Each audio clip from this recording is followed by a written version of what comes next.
चलिए आज फिर से हम लोग यह संगठित होकर भारतीय संविधान के अनुच्छेद पर जो चर्चा कर रहे हैं उसका कंटिन्यू हम लोग करते आ रहे हैं और अभी भी हम लोग उसी के बारे में चर्चा करेंगे।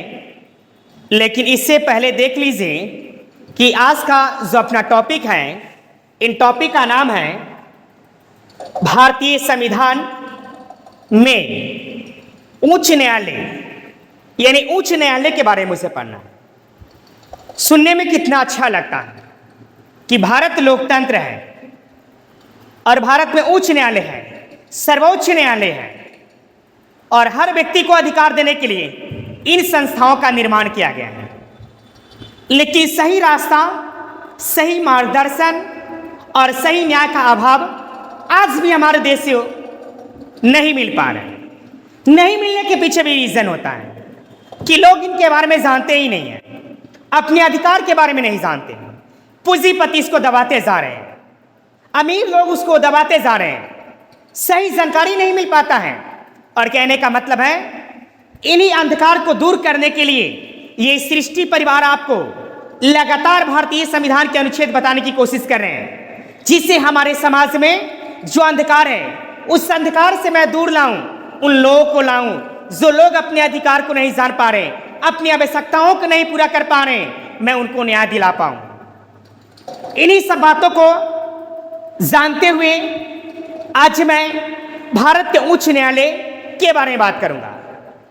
जैसे भारत में उच्च न्यायालय की संख्या, क्षेत्राधिकार, संरचना, इन तमाम चीजों को हम लोग क्या करेंगे, थोड़ा सा देखने की कोशिश करेंगे। इनके अलावा भी जब मैं उच्च न्यायालय की बात कर लेता हूं तो भारतीय संविधान के अनुच्छेद 214 में यह बताया गया है कि प्रत्येक राज्य का एक उच्च न्यायालय होगा और यह उच्च न्यायालय राज्य के न्याय के हित में काम करेगा, जिससे राज्य में किसी भी व्यक्ति को न्याय मिल सके, अन्याय की लड़ाई लड़ा सके, अंधकार से उसको प्रकाश को ले जाने का कोशिश कर सके।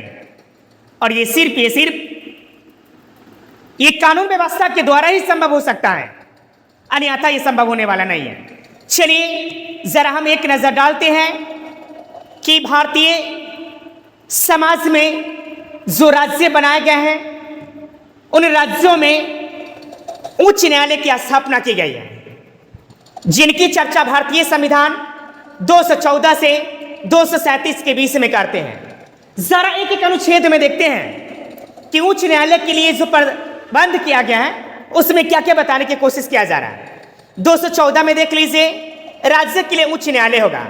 देख लीजिए, भारत एक लोकतंत्र देश है और उसमें भारतीय संविधान की स्थापना किया गया है और इस संविधान का मानना है कि जितने भी राज्य हैं सारे राज्य काम करेंगे और सारे राज्य में उच्च न्यायालय की स्थापना की जाएगी। ये सारे की सारी बातों को रखते हुए 214 अनुच्छेद में यह बताने की कोशिश किया गया कि राज्य के लिए उच्च न्यायालय होगा, जिसे उस राज्य में रहने वाले प्रत्येक व्यक्ति को न्याय की बात करेंगे और न्याय दिलाने की कोशिश करेंगे। उसके बाद 215 है, उच्च न्यायालयों का अभिलेख न्यायालय होना चाहिए। उसके बाद 216 में है उच्च न्यायालयों का गठन। देख लीजिए, 216 में बताते हैं कि भारतीय समाज में जो राज्य हैं उस राज्य में उच्च न्यायालय की स्थापना किया जाएगा। लेकिन उसकी स्थापना कैसे होंगे, किस तरीके से होंगे, ये सारी चीज की जानकारी आपको किस में दिया जा रहा है, यानी 216 अनुच्छेद में देने की कोशिश किया जा रहा है।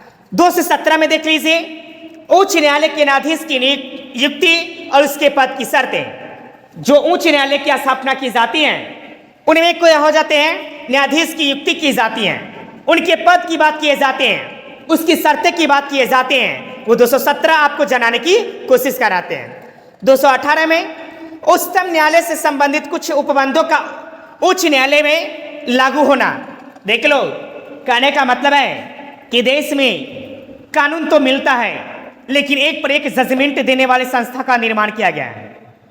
देश में कानून प्रक्रिया को सर्वोच्च मानने वाले सर्वोच्च न्यायालय को बनाया गया है और यह बताया जाता है कि सर्वोच्च न्यायालय उच्च न्यायालय का जो निर्देश देते हैं, जो उनको राह बताते हैं, उन राहों का कुछ अनुबंध किया जाता है और करने वाले कौन होता है? तो राज्य का उच्च न्यायालय होता है। उसके बाद देख लीजिए 219 में उच्च न्यायालयों के न्यायाधीशों द्वारा शपथ या प्रतिमान की बात किया जाता है, जो उसमें जो न्यायाधीश आते हैं इनको कैसे शपथ दिलाना है, कैसे इनको रखना है, ये सारे चीजों के बात किसमें किया जाता है? 219 में किया जाता है। 220 में अस्थायी न्यायाधीश के रहने के पश्चात विधि व्यवस्था पर निर्बंध। 221 में देख लीजिए न्यायाधीशों की वेतन की बात किया जाता है, कितना वेतन मिलेंगे, कितने पैसे होंगे, ये सारे चीजों का ब्यौरा आपको भारतीय संविधान देने की कोशिश करते हैं। 222 में देख लीजिए किसी न्यायाधीश का एक उच्च न्यायाधीश से दूसरे न्यायाधीशों का भी अंतरण, ये बताते कि उसके अंतर क्या होते हैं। 223 में देख लीजिए कार्यकारी मुख्य न्यायमूर्ति की नियुक्ति। कहने का मतलब है ये सारे की सारे चर्चा जो अभी हम लोग कर रहे हैं कि उनकी संगठन कैसे होगा, उसका गठन कैसे किया जाएगा, कार्य कैसे होंगे, उसमें न्यायाधीश का नियुक्ति कैसे होंगे, उनका वेतन कितने होंगे, उनके शर्तें कैसे होंगे, उनके कार्यों कैसे होंगे, सर्वोच्च न्यायालय में ये उच्च न्यायालय कैसे काम करेंगे, उनके निर्देशों को कैसे पालन करेंगे, लोक का हित में कैसे न्याय मिलेगा, कैसे उनको सुरक्षित प्रदान किया जाएगा, इन तमाम चीजों का बात किस में किया जाता है? यानी भारतीय संविधान के अनुच्छेद 214 से 237 के बीच में किया जाता है।